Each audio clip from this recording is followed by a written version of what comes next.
ಕೇಳಲೈ ನಂದೀಶ ಮಹಿಮೆಯ ಹೇಳುವೆನು ದೇವಿಯ ಜನರಲ್ಲಿ ಕೂಲದಾನವರುದಿಸಿ ಶುಂಭ ನಿಶುಂಭರೆಂಬವರು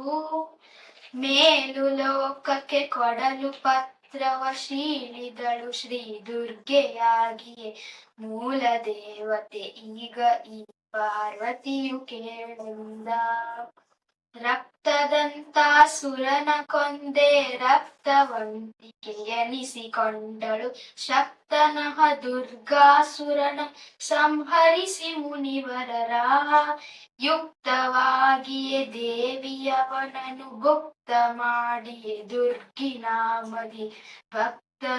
ಭಕ್ತರೆಂಕರೆಸಿದಳಿ ಪಾರ್ವತಿಯು ಕೇಳೆಂದ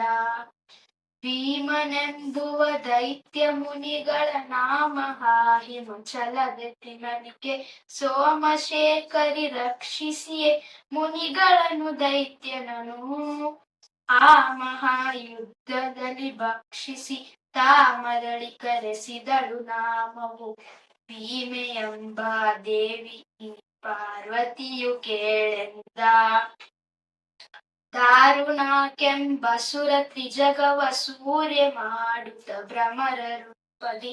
ಆರು ಕಾಲಲ್ಲಿ ಯುಕ್ತನಾಗಿಯೇ ಸರ್ವರನ್ನು ಕಡಿದು ಮಾರಿಯಾಗಿರುತ್ತರಿ ಕವನನು ಕಾರಿಸಲು ಪ್ರಾಣವನು ನಾಮವು ಸೇರಿದುದು ಭ್ರಮರಾಂಬೆ ಈ ಪಾರ್ವತಿಯು ಕೇಳೆಂದ ಭಸ್ಮಸುರನೆಂದೊರದಲೆನ್ನನು ಭಸ್ಮ ಮಾಡುವೆನೆಂದು ಎನ್ನ ಶಿರಸ್ಸಿನಲ್ಲಿ ಕೈ ತರಲು ತಿರುಗಿದೆ ಭುವನ ಸಾಸಿರವ ವಿಸ್ಮಯದಿ ನಾರಾಯಣಿಯು ಆಕಸ್ಮಿಕದಿ